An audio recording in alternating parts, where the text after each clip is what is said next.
Niccolo Machiavelli एक ऐसे political thinker जिन्होंने वेस्टर्न पॉलिटिकल थॉट को एक नई शेप दी।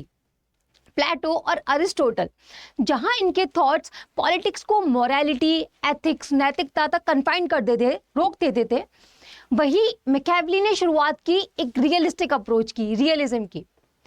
थ्यूसिडाइड्स के बाद मैकियावेली ही एक ऐसे थिंकर हैं जिन्होंने एक स्ट्रॉन्ग बैकग्राउंड दिया रियलिज्म के लिए। So hello everyone, this is Jaya, your UGC and Political Science mentor. Today in this lecture we are going to discuss a very important Western modern political thinker who is Niccolo Machiavelli. अभी Niccolo Machiavelli subject wise देखा जाए तो he is very important और crucial thinker, and apart from that UGC NET examination से इनसे related बहुत deep questions आते हैं, ठीक है, कि इनके क्या मतलब किस तरीके की सोच रखते थे, और डायरेक्ट इनके वर्क्स वगैरह भी आते हैं। See this type of questions, ये अदर रीजन का एक क्वेश्चन है। Machiavelli believe that state survival is more important than moral consideration, reason he advocated separation of politics from religion. ठीक है, तो आई होप इस टाइप के क्वेश्चंस अगर आप अभी स्ट्रगल करते हो सॉल्व करने में, तो I hope by the end of this lecture you will be able to solve such kind of questions. और इसके अलावा भी और भी PYQs हैं जिनको हम देखेंगे। एंड सो शुरुआत करते हैं। तो दीज आर द थिंग्स जो कि आज के लेक्चर में हम कवर करने वाले हैं। फर्स्ट हम बैकग्राउंड देखेंगे, मेजर वर्क्स, उनके की आइडियाज, उनका contribution, legacy, and then lastly PYQs। Now अभी निकोलो मैकियावेली का बैकग्राउंड समझ लेते हैं। सी किसी भी थिंकर को अच्छे से समझना है कि उनके पॉलिटिकल थॉट ऐसे क्यों है, तो बैकग्राउंड बहुत ज़रूरी हो जाता है। So again, born in Florence, Italy, a city state famous for trade, art and intellectual growth. Okay, now he grew up during Renaissance period. Renaissance period क्या है? When old medieval ideas were being challenged and new scientific, artistic and political thinking was emerging। जहाँ पे जो old ideas हैं, ठीक है, renaissance period जो है बेसिकली क्या है, ये एक ट्रांसफॉर्मेशन है मेडिवल पीरियड का मॉडर्न एज तक। तो यहाँ पे नए वैज्ञानिक, कलात्मक और राजनीतिक चिंतन का उदय हो रहा था। ठीक है, आगे हम इन डेप्थ समझेंगे, अभी इसको आगे बढ़ते हैं। Machiavelli worked as a diplomat and administrator in the Florentine Republic.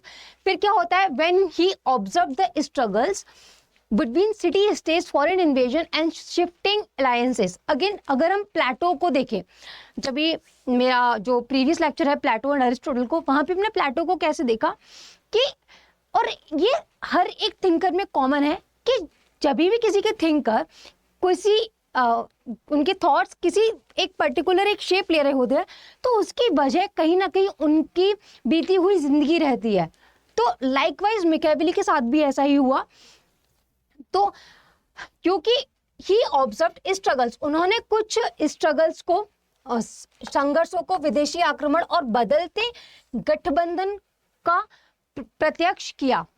ठीक है, This political instability shaped his practical, realistic and view of politics. So, इसी तरीके से ये जो instability थी, ये जो अस्थिरता थी, इन्हीं ने उनके जो राजनीतिक व्यवहार को एक शेप दी।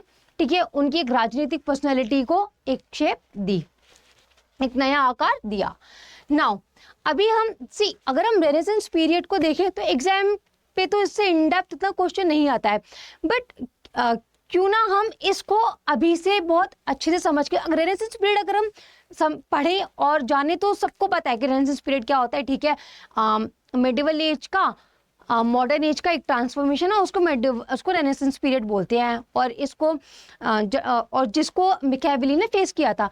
बट अगर हम उससे आगे बढ़ के बात करें तो रेनेसेंस से पहले जो मेडिवल एज है, वहाँ पे किस तरीके का ज़माना था, किस तरीके की सोसाइटी थी, और मॉडर्न एज में ऐसा क्या हुआ कि वो ट्रांसफॉर्म हो गई। ठीक है, तो वो सब अभी हम समझ लेते हैं। बेसिकली रेनेसेंस का मतलब क्या है? पुनः जागरण। ठीक है, in simple meaning rebirth. Rebirth किसका? रीजन का, नॉलेज का।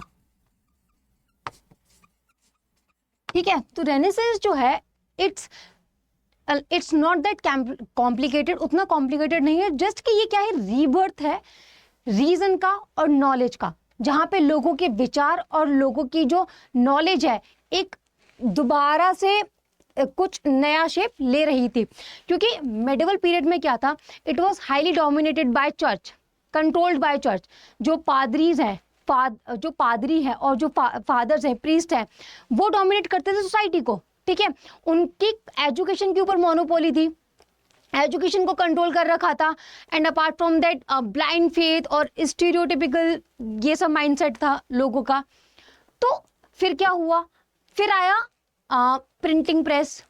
जब printing press, education, new learning introduce in Europe में एक नई लर्निंग का इंट्रोडक्शन हुआ, ठीक है। एंड मैनी मोर थिंग, लोग क्या है ईस्ट की तरफ शिफ्ट हो रहे थे। क्योंकि देखो जब ये भी कोई जब भी अभी हम जैसे कि लाइक अभी जो एशिया है वो क्या है, इट कम्स, अगर हम वर्ल्ड मैप के तौर पे देखें तो ये ईस्ट में आता है, ठीक है। तो जब हम लोग वेस्ट में जाएंगे तो हम कुछ नया कल्चर देखेंगे, कुछ नया सीखेंगे, राइट। तो ऐसे ही जब यूरोप से लोग ऐसे ईस्ट की तरफ आ रहे थे, ठीक है, जब ईस्ट की तरफ आ रहे थे तो उन्होंने भी बहुत सारी चीज़ें जानी, ठीक है। क्योंकि जब हम अपनी जगह चेंज करते हैं तो हम बहुत सारी चीज़ें सीखते हैं, अपने साथ एक बहुत सारी चीज़ें सिखा के भी आते हैं, प्लस वहाँ से बहुत सारी चीज़ें सीखते भी हैं। तो ऐसे ही उस टाइम पीरियड पे क्या हुआ था कि जो लोग हैं वो ईस्ट की तरफ आ रहे थे, तो उन्होंने देखा, तो वहाँ से वो जागरूक हुए। उसके बाद when they came back to their land, तो वहाँ पे उन्होंने रेवोल्यूशन किया या फिर कुछ नए थॉट्स को इंट्रोड्यूस किया, जिससे लोगों का जो माइंडसेट है वो चेंज होने लगा, वो शिफ्ट होने लगा, ठीक है। तो जिसकी वजह से जो लोग हैं वो उनका जो एजुकेशन की तरफ, ठीक है, और उनका पॉलिटिक्स की तरफ जो इंटरेस्ट है वो और बढ़ने लगा, या फिर जो उनका माइंडसेट है वो अब जो पॉलिटिक्स को, इन सबको एक नई लेंस से देखना उन्होंने शुरू कर दिया। अब रेनेसेंस के क्या बाय प्रोडक्ट्स थे, रेनेसेंस के decline of feudalism. Medieval age में जहाँ पे फ्यूडलिज्म था, फ्यूडलिज्म मतलब लैंडलॉर्डशिप, जहाँ पे जमींदारगिरी चलती हो, ठीक है। तो फ्यूडलिज्म का डिक्लाइन होता है, फ्यूडलिज्म समाप्त होता है, सामंतवाद का पतन होता है। Renaissance weekend feudal structures and gave rise to strong centralized monarchies, ठीक है। तो जो रेनेसेंस पीरियड है वो क्या करता है, शक्तिशाली केंद्रीकृत राजतंत्रों को जन्म देता है। नाउ राइज ऑफ ह्यूमनिज्म, जो लोगों का फोकस था, अभी मैंने आपको एक्सप्लेन किया कि लोगों का जो माइंडसेट है वो शिफ्ट हो रहा था। तो अगेन जो लोगों का फोकस है वो गॉड और चर्च से लेके शिफ्ट हो रहा था, man, reason and worldly life, which is मनुष्य, बुद्धि एंड सांसारिक जीवन। नेक्स्ट, सेक्युलरिज्म इन पॉलिटिक्स, राजनीति में धर्मनिरपेक्षता। Thinkers like Machiavelli separate politics from religion and morality. जो मैकियावेली थे उनका एक स्ट्रॉन्ग ओपिनियन था टुवर्ड्स सेक्युलरिज्म, कि वो बोलते थे कि जो रिलीजन है ये बहुत पर्सनल चीज़ है, ठीक है। रिलीजन, धर्म, एथिक्स, मोरालिटी, ये सब चीज़ें बहुत पर्सनल हैं, ठीक है। इनका पॉलिटिक्स से, राज्य से कोई लेना देना नहीं है, ठीक है। अगर आपको अपना कोई धर्म मानना है, कोई पसंदीदा आपको धर्म अपना मानना है, एक्सेप्ट करना है, आप बेझिझक मानो, बट उसको, उस रिलीजन को डोमिनेंट बनाना या फिर उसको सेंट्रलाइज करना, ये तो बहुत बेसलेस है, ठीक है। तो जिससे कि क्या है, उनकी ये चीज़ें किस तरफ पॉइंट आउट करती हैं, ये उनके सेकुलरिस्ट एटीट्यूड को पॉइंट आउट करती है। So thinkers like Machiavelli separated politics from religion and morality. Politics से रिलीजन और मोरालिटी को अलग अलग रखते हैं। वो बोलते हैं ठीक है सब कुछ ठीक है, बट पॉलिटिक्स अपनी जगह है, मोरालिटी और धर्म अपनी जगह है। आपको जो धर्म मानना है मानो, ठीक है, बट इसको पॉलिटिक्स में मत इंक्लूड करो, ठीक है। It doesn't make any sense. Next, scientific outlook, वैज्ञानिक दृष्टिकोण, development of critical thinking, rationality and scientific discoveries. तो रेनेसेंस पीरियड में क्या होता है कि लोगों के पास एक क्रिटिकल थिंकिंग मतलब तर्कशीलता, तर्क वितर्क करने की एक सोच समझ आ जाती है, ठीक है। Rationality and scientific discoveries, again scientific discoveries that means जिसका कोई प्रूफ हो, ठीक है, समथिंग विच इज ऑब्जर्व, जिसको अच्छे से ऑब्जर्व किया गया हो, ठीक है, और जो कि प्रूवन हो. ओके, नाउ अब उनकी जो फेमस बुक्स हैं वो समझ लेते हैं, प्लस उन बुक्स में किस बारे में लिखा हुआ है वो भी समझ लेते हैं, क्योंकि इस टाइप से क्वेश्चंस आते हैं. नाउ जो उनकी सबसे ज्यादा इंपॉर्टेंट बुक है उसका नाम है the Prince, most important book. उसमें स्टेट क्राफ्ट के बारे में लिखा हुआ है, ठीक है. अगर ऐसा कोई आपके पास क्वेश्चन आता है कि मैकियावेली की किस बुक में स्टेट क्राफ्ट का, शासन कला का वर्णन किया गया है, तो it is the Prince. A handbook written in the field of statecraft for rulers how to run. इस बुक में अब स्टेट क्राफ्ट, आई गेस आप वर्ड से रिलेट कर पा रहे होंगे. स्टेट क्राफ्ट बेसिकली स्टेट को कैसे चलाना है, ठीक है, स्टेट को चलाने का क्राफ्ट, कला, स्टेट को कैसे रन करना है, to acquire, maintain and expand, ठीक है, एक्वायर करना, मेंटेन करना, in Hindi if we understand like प्राप्त करें, बनाए रखें और उसका विस्तार करें, एक्सपेंड करें. Discourse on Livy again very important book, focus on republican government and the art of war. See exam जो आपका यूजीसी नेट एग्जाम आता है ना, उसमें ये जो 3 बुक्स हैं ये सबसे ज्यादा पूछी जाती हैं, ठीक है. ये और बेसिक, और कभी कभी तो इनका क्रोनोलॉजिकल ऑर्डर भी दे दिया जाता है, तो यही है. इसके अलावा कुछ बुक्स हैं जो कि कभी कभार भूले भटके अगर यूजीसी नेट को याद आ गया तो वो पूछ लेता है, अगर उसे उसके इंटेंशन है कि ठीक है बच्चे के मार्क्स कट करने हैं, बट आप तो पढ़ के जा रहे हो तो आपके मार्क्स कट नहीं होंगे. नाउ तो ये कुछ बुक्स हैं जो कभी कभी पूछी गई हैं, ठीक है, जैसे history of Florence and the Mandrake. Now अब उनके की आइडियाज क्या है. तो अभी तक जैसे कि मैंने आपको बताया कि जो मैकियावेली थे वो रियलिस्टिक मतलब थॉट्स पर फोकस करते थे, ठीक है, वो रियलिज्म विचारधारा के थे. तो जो उनके आइडियाज हैं वो भी इसी से जुड़े हुए हैं. अब रियलिज्म क्या है, ये रियलिज्म क्या बोलता है, रियलिज्म मोरालिटी को इतना कंसीडर नहीं करता, ठीक है, रिलीजन को कंसीडर नहीं करता, ओके, और ह्यूमन नेचर को लेके उतना उसका कोई ह्यूमन नेचर को लेके उसका पैसिमिस्टिक व्यू है, यही तो है रियलिज्म. तो वही मैकियावेली भी इसी तरीके के इंसान रहे हैं अपनी जिंदगी में. तो पॉलिटिक्स एंड मोरालिटी, पॉलिटिक्स और मोरालिटी को वो यही बोलते हैं कि जो पॉलिटिक्स है वो इंडिपेंडेंट है एथिक्स और रिलीजन के. अगेन आई जस्ट एक्सप्लेन कि पॉलिटिक्स का रिलीजन और एथिक्स से कोई लेना देना नहीं है. Success of the state is ultimated standard of judgement, राज्य की सफलता ही अंतिम मापदंड है. अगर आपने मेरा प्रीवियस लेक्चर देखा हुआ कौटिल्य का, तो आपको नहीं लगता कि जो इनके थॉट्स हैं और कौटिल्य के थॉट्स हैं थोड़े मिलते जुलते हैं. वो भी यही बोलते थे कि अल्टीमेट गोल क्या है, राज्य की सफलता, ठीक है. सॉरी अभी तक मैंने कोई कौटिल्य को लेके लेक्चर नहीं बनाया. Okay, it is I am working on that video, most probably it will be my next video, ठीक है. पर मैंने इंडियन पॉलिटिकल थॉट को लेके लेक्चर बनाया तो उसमें मैंने थोड़ा सा बताया हुआ था. सो नाउ तो राज्य की सफलता, ठीक है, मैकियावेली ने सबसे ज्यादा फोकस किया राज्य की सफलता. अब चाहे वो जैसे भी हो, ठीक है, रूलर को जितना हार्श होना है वो हो सकता है, ठीक है, जितना वायलेंस क्रिएट करना है वो कर सकता है. At the end what is important, only the nation's interest. Okay, role of the ruler. अब रूलर का क्या रोल है, अगेन वेरी इंपॉर्टेंट, इससे तो एमसीक्यूज बहुत बार आएगा. लाइक अगर आप प्रीवियस 5 ईयर्स की बात करो, उससे प्रीवियस 5 ईयर्स की बात करो, उससे प्रीवियस 5 ईयर्स की बात करो, यूजीसी नेट ने अगर मैकियावेली का वो कुछ पूछ रहे हैं तो बहुत बहुत ज़्यादा चांसेस हैं कि वो ये लायन एंड फॉक्स से रिलेटेड कुछ ना कुछ वो क्वेश्चन घुमा फिरा के दे देते हैं. Okay, now ruler should be both a lion symbol of force and a fox symbol of cunning. Machiavelli बोलते हैं एक रूलर को शेर की तरह, लायन की तरह बल का प्रतीक, that mean symbol of force होना चाहिए, ठीक है, उसमें दमदार होना चाहिए, ऐसा नहीं डरपोक, वैसा नहीं, ठीक है, बल के प्रतीक, और लोमड़ी दैट मीन्स फोक्स जैसा चालाकी का प्रतीक होना चाहिए. अब आपको पता है जैसे पहलवान होता है, ठीक है, तो पहलवान क्यों बदनाम है? बोलते हैं उनमें बल होता है बट उनमें बुद्धि नहीं होती, ऐसा बोलते हैं ना। तो क्या अब कोई बलवान आदमी वो राजा बन सकता है? नहीं, बल्कि बूते पे आप कितना कुछ जीत लोगे। आप में एक मतलब आपके पास एक क्रिटिकल थिंकिंग भी तो होना चाहिए, ठीक है। तो वही मैकियावेली बोलते हैं कि एक राजा को एक शेर की तरह स्ट्रांग, बहादुर और बलवान होना चाहिए और फॉक्स की तरह चालाक होना चाहिए।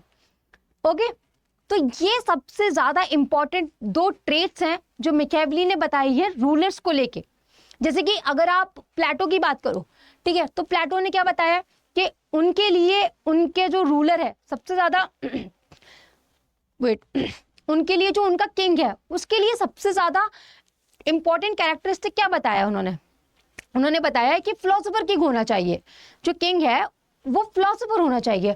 एंड मैकियावेली बात करते हैं जो किंग है वो फिलोसफी छोड़ो, क्योंकि जो मैकियावेली है ना वो बात करते हैं कि फिलोसोफर को वो इतना इंपॉर्टेंस नहीं देते हैं। वो बात करते हैं अगर किसी व्यक्ति में, ठीक है, वो तभी रूलर बनने काबिल है, वो तभी एक शासक बनने के योग्य है अगर उसके पास चालाकी है, ठीक है, उसके पास बल भी है, उसके पास चालाकी भी है, अगर उसे ज्ञान है हिस्ट्री का, अगेन वेरी इंपॉर्टेंट, अगर उसे ज्ञान है हिस्ट्री का, जहां पर वो रह रहा है वहां की हिस्ट्री, और वो जिसी भी टेरिटरी से जुड़ना जा रहा है या फिर जंग लड़ने जा रहा है वहां की हिस्ट्री उसे उतना पता होना चाहिए, ठीक है। तो यही जो मैकियावेली है उनकी यही प्रायोरिटी है एक रूलर बनने की, that is strong like a lion and cunning like a fox. Now he should appear virtuous but act pragmatically.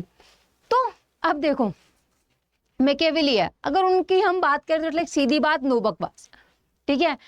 अब वो यहाँ सीधा सीधा क्या बोल रहे हैं कि जो एक किंग है ही शुड अपीयर वर्च्यू, उसको दिखना चाहिए कि वो कितना अच्छा है, कितना वर्च्यूअस है, कितना नेक है, ठीक है। बट जब बात एक्ट की आए तब उसे बहुत प्रैग्मेटिकली, दैट मीन्स कार्य व्यवहारिक, प्रैग्मेटिक मतलब प्रैक्टिकल होना चाहिए, ठीक है। तो अगर शुद्ध हिंदी में बोले तो कार्य व्यवहारिक।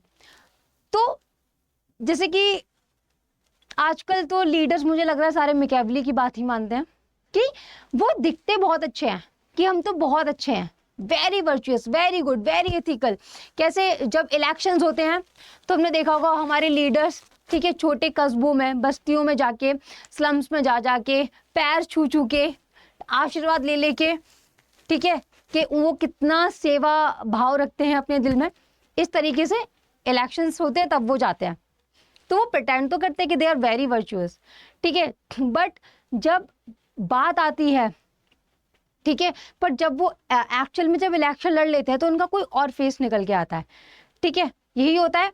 बट यहाँ पे भी यही सेम बात की गई है, बट इट जस्ट कि मैकियावेली क्योंकि एक राष्ट्रवादी थे, राष्ट्रभक्त थे, तो उन्होंने इसको एक नेगेटिवली प्रेजेंट ना करते हुए उन्होंने ये बोला है कि उनको प्रैग्मेटिक और मतलब प्रैक्टिकल होना चाहिए, पर वो देश के लिए होना चाहिए, वो अपने नेशन के लिए होना चाहिए, वो नेशन की भलाई के लिए होना चाहिए, आजकल के लीडर्स के लिए की तरह नहीं, ठीक है, जो कि वो अपने स्वार्थ और अपने भले के लिए जो भी करते हैं वैसा नहीं।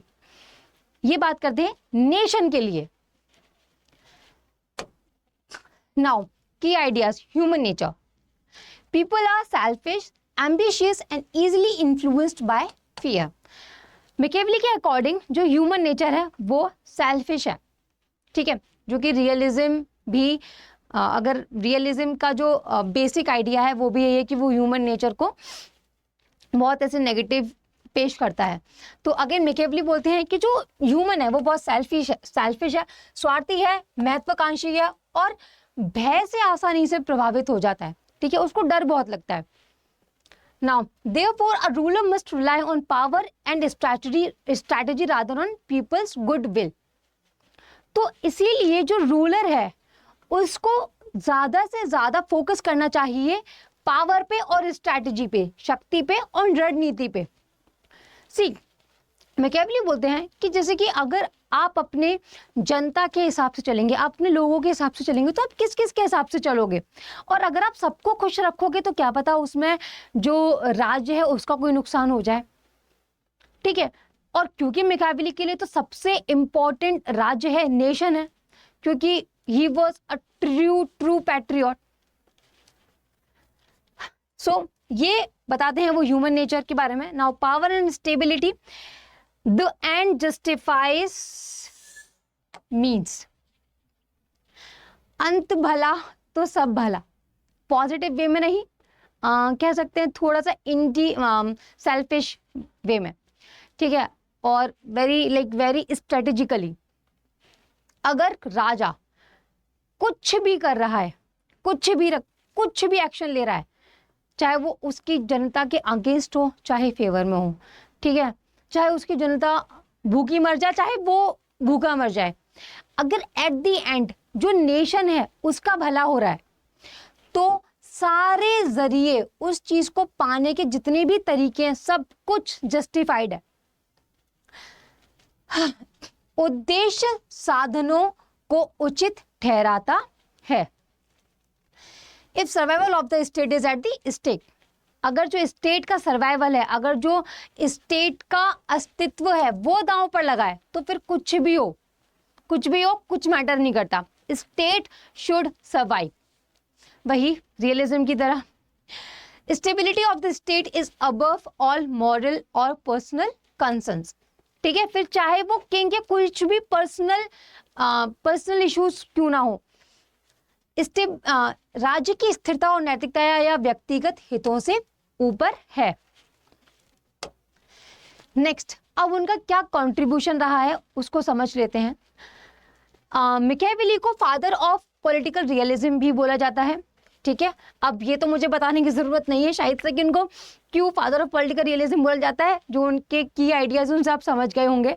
अगर रियलिज्म के की आइडियाज रख दो और मैकियावेली के रख दो तो आई डोंट थिंक कि कोई एक भी मतलब कॉन्ट्ररी होगा। Now he shifted political thought from ideals to reality, from what ought to be to what is. Again, मुझे ऐसा लग रहा है कि अगर आपने पहले रियलिज्म पे थोड़ा भी कुछ पढ़ा हुआ हो या मेरा कोई पहले लेक्चर देखा हुआ तो आपको ये लगेगा अरे यार ये तो सेम बातें रिपीट हो रही हैं, क्योंकि रियलिज्म पे ये बात वो फोकस करता है कि क्या है, क्या होना चाहिए, ये तो बात की बात है, बट क्या है ये उस पर फोकस करता है, ठीक है, रियलिज्म। और मैकियावेली भी इसी पर फोकस करते हैं कि व्हाट ऑट टू बी से हटके फोकस हमारा व्हाट इस पर होना चाहिए। Now secularisation of politics, he separated politics from religion and divine authority. मैंने भी आपको बताया था, क्योंकि वो बोलते हैं कि religion is a personal thing, आप उसको पर्सनली मानो बट पॉलिटिक्स में उसको इंक्लूड मत करो, ठीक है। राज्य में जितने भी लोग हैं उनको जो भी रिलीजन उनको मानना है वो मान सकते हैं, they are free to live by any religion और एनी वैल्यूज, बट उस नेशन को उन सब चीजों से बख्श दो, ओके। उन्होंने राजनीति को धर्म और ईश्वरीय सत्ता से अलग किया है। अब रीजन ऑफ स्टेट, ये फ्रेंच वर्ड है, इफ रेजियोन दी स्टैटो, if I am pronouncing it right, okay, but ये इंपॉर्टेंट है। रीजन ऑफ स्टेट, मेरी गलती मत निकालने जाना, अरे मैम आपने तो गलत प्रोनाउंस कर दिया, ओके। तो रीजन ऑफ स्टेट ये इंपॉर्टेंट है, इसको समझ लो। The idea that actions of rulers are justified if they serve the interest and survival of the interest. जो भी आइडिया है, ठीक है, the idea that actions of rulers, जो भी आइडिया है, जो भी एक्शंस हुए रूलर्स के, वो जस्टिफाई है अगर वो स्टेट के फेवर में है तो, ठीक है, if they serve the interest and survival of the state. राज्य का कारण, शासक को कार्य तभी उचित है जब वे राज्य के हित और अस्तित्व को सुरक्षित करें। Again, foundation of modern political thought, उन्होंने फाउंडेशन रखी मॉडर्न पॉलिटिकल थॉट की, okay. His methods of observation, analysis and pragmatism made politics a science rather than moral philosophy. जो भी इनके methods थे अवलोकन के, विश्लेषण के, व्यवहारिकता ने राजनीति को एक नैतिक दर्शन की बजाय एक विज्ञान बना दिया. बेसिकली पॉलिटिकल फिलॉसफी से पॉलिटिकल साइंस. अब उनकी क्या क्या लीगेसी है, ठीक है, उनके ऐसी क्या क्या चीजें हैं जिनको हम आज भी देखते हैं, जो आज भी हम देखते हैं कि बहुत से जो लीडर्स हैं, बहुत से नेशंस की गवर्नमेंट आज भी मैकियावेली के थॉट्स पर अपनी गवर्नमेंट रन करते हुए दिख जाती हैं. जैसे कि the term Machiavelli became synonym with cunning, manipulative power and driven politics. जो मैकियावेली है आज के टाइम पे अगर हम किसी को मैकियावेली बोलते हैं, तो जैसे कि अगर हम किसी को बोलते हैं कि यू आर अ मंकी, ठीक है, तो मंकी क्या है, जंपिंग, नोटोरियस, मिस्चीवियस, ठीक है. तो ऐसे ही जो मैकियावेली है वो सिनोनियम बन जाते हैं चालाकी, मैनिपुलेटिव और पावर ड्रिवन पॉलिटिक्स से. मतलब चालाक कह लो या मैकियावेली कह लो, एक ही बात है. Okay, now criticized by moralist and idealist as a teacher of evil, but admired by realist as the first thinker of modern statecraft. जो मैकियावेली है, क्योंकि वो रियलिस्टिक माइंडसेट के थे, ठीक है, रियलिज्म विचारधारा पे बेस्ड थे, तो उन्होंने बहुत सारा क्रिटिसिज्म फेस किया जो मॉरलिस्ट से, क्योंकि उन्होंने मोरालिटी को तो साइड रख ही दिया ना, तो ऑफकोर्स इनका तो क्रिटिसाइज करना बनता ही था. Next idealist. अगेन आइडियलिस्ट और रियलिज्म दोनों बहुत ही ऑपोजिट अप्रोचेस हैं. Okay, as a teacher now admired by, but उनको पसंद किसने किया, रियलिस्ट ने, of course as the first thinker of modern statecraft. जो रियलिस्ट हैं वो उनको first thinker of modern craft बोलते हैं, सॉरी आधुनिक राज्यकाल का प्रथम चिंतक माना.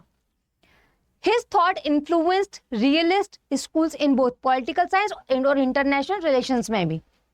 ओके, इंटरनेशनल रिलेशंस में तो हम देखते ही हैं कि रियलिज्म किस तरीके से जिंदा है आज भी, ठीक है. उनकी सोच के राजनीतिक विज्ञान और अंतर्राष्ट्रीय संबंधों में यथार्थवाद परंपरा को प्रभावित किया. Even today his ideas guide debates on leadership. आज भी जो उनके आइडियाज हैं वो लीडरशिप, डिप्लोमेसी में और एक्सरसाइज ऑफ पावर में आज भी डिबेटेबल रहते हैं. नेक्स्ट, अब according to Dunning, it is an irony that everyone is Machiavellian in politics but no one except himself as Machiavelli. Machiavelli को एक बहुत अनफॉर्चुनेट थिंकर भी माना जाता है. अब ऐसा क्यों? अभी तक हमने क्या पढ़ा था कि जो मैकियावेली के जो भी सोचने का तरीका है, आज के टाइम पे सारे लोग जो नेशंस है, नेशंस की गवर्नमेंट है, वो तरीका अपनाती तो है, इन रियल वो अपनाती तो है, मैनिपुलेटिव, पावर सेंट्रिक, ठीक है, एंड व्हाट वाज दैट, या कनिंगनेस, मैनिपुलेशन, ठीक है. तो ये सब जो नेशंस की गवर्नमेंट है अपनाती तो है बट जताती कोई नहीं है, ठीक है. कोई भी इस चीज को पर लाइक कन्फ्रंट नहीं करता है. तो यही डनिंग ने बोला है कि यह विडंबना है कि राजनीतिक में हर कोई मैकियावेली है लेकिन स्वयं को कोई भी मैकियावेली स्वीकार नहीं करता, इसीलिए इनको एक अनफॉर्चुनेट थिंकर भी बोला जाता है. मतलब सिखाया तो इन्होंने सब कुछ, पर बोलेंगे नहीं कि इन्हीं की मान रहे हैं, तो वो सब. नाउ जॉर्ज एच सबीन, जैसे कि अभी मैंने आपको ये डनिंग का कोट दिखाया, ठीक है, ये ऐसे ही नहीं दिखा दिया, स्टोरी सुनाने के लिए नहीं दिखाया, बहुत इंपॉर्टेंट है ये, एग्जाम पॉइंट ऑफ व्यू से आता भी है ये, ठीक है. ऐसे ही जो जॉर्ज एच सबीन है, उन्होंने मैकियावेली को क्रिटिसाइज किया है, ये भी इंपॉर्टेंट है. PYQs आए हैं और आगे भी एक्सपेक्टेड क्वेश्चन, मतलब एक्सपेक्टेड है कि इससे क्वेश्चन आगे आ सकते हैं. नाउ इन्होंने बोला है कि Machiavelli is narrowly dated and narrowly located. Very important quote by Sabine, ठीक है. डायरेक्ट क्वेश्चन आता है, मैकियावेली को संकीर्ण रूप से समय सीमा में बांधा गया है और संकीर्ण रूप से स्थान विशेष में स्थित माना गया है. सी सबीन बोलते हैं कि क्योंकि मैकियावेली के जो थॉट्स हैं, क्योंकि ऐसा बोलते हैं ना कि every thinker is a child of his times, ये बोलते हैं ना कि सारे जो थिंकर्स हैं वो अपने समय के जो बच्चे हैं वो चाइल्ड रहे हैं, क्योंकि वो कुछ परिस्थितियों को देख देख के बड़े हुए हैं और जिन परिस्थितियों की वजह से, जिन सिचुएशंस की वजह से उनका थॉट है वो शेप हुआ है। तो सबीन का मानना ये है कि जो उस टाइम पे जो इटली में जिस तरीके से भी सिचुएशन थी, ठीक है, जो भी हालात थे, तो वहां से उनके थॉट शेप हुए, तो जो उनके सॉल्यूशन है वो वहां अप्लाई करें तो वो वहीं तक सीमित हैं। हम ये नहीं बोल सकते जो उनकी दिए हुए कंसेप्ट्स हैं, उनके दिए हुए आइडियाज हैं, हम पूरे वर्ल्ड पे अप्लाई कर सकते हैं, ये हम नहीं बोल सकते हैं। ये कहना है सबीन का। इसीलिए सबीन ने इनको बोला है narrowly dated and narrowly located, मतलब जो इनके आइडियाज हैं वो नैरोली लोकेटेड है, मतलब हर जगह अप्लाई नहीं हो सकते हैं। It is true that Machiavelli was a child of his times again, however does not mean that his thoughts are lacking any universal and transcendental, मतलब यूनिवर्सल और ट्रांसडेंटल नहीं है उनके थॉट्स, यूनिवर्सली अप्लाई नहीं कर सकते हैं कि जो भी उनके विचार हैं अगर वो यूनिवर्सल ट्रूथ हो जाए, ऐसा नहीं है। वो यूनिवर्सल प्रॉब्लम्स, वर्ल्ड की प्रॉब्लम्स नहीं सॉल्व कर सकते हैं, ठीक है। तो ये कहते हुए क्रिटिसाइज किया है सबीन ने मैकियावेली को। नाउ अब हम कुछ PYQs देख लेते हैं जिससे एक आइडिया लग जाएगा, ठीक है, किस तरीके से क्वेश्चंस आते हैं, और लेट्स सी कि आपको ये लेक्चर के बाद ये आप सॉल्व कर पा रहे हो या नहीं। Now Machiavelli is considered as the father of which of the following, ये तो बहुत इंपॉर्टेंट है, ठीक है। Direct B, political realism, direct answer है इसका तो, ठीक है। According to Machiavelli the ruler should be both dash and dash. Machiavelli के अनुसार शासक को डैश और डैश होना चाहिए। क्या होना चाहिए? Fox and lion, man and god, father and teacher, king and philosopher. Answer is fox and lion. मैंने अभी आपको बताया था कि वो बोलते हैं कि एक राजा को एक शेर की तरह बलवान, स्ट्रांग होना चाहिए और फॉक्स की तरह चंड चालाक होना चाहिए। Now Machiavelli separated politics from, Machiavelli ने पॉलिटिक्स को किस चीज से अलग रखा है? मोरालिटी और ethics, very easy. Science, no, science की तो वो बात करते हैं, ठीक है, साइंटिफिक एनालाइजेशन की तो वो बात करते हैं। अभी एथिक्स एंड रिलीजन, अभी ये जो पहला क्वेश्चन जिसको हमने शुरुआत में ही देखा था, आदर्शन and reason. Machiavelli believed that the state's survival is more important than moral considerations. Machiavelli का ये मानना है कि जो स्टेट का सर्वाइवल है वो ही सबसे ज्यादा इंपॉर्टेंट है। और ऐसा वो क्यों कहते हैं? रीजन क्या है इसका? He advocated separation of politics from religion.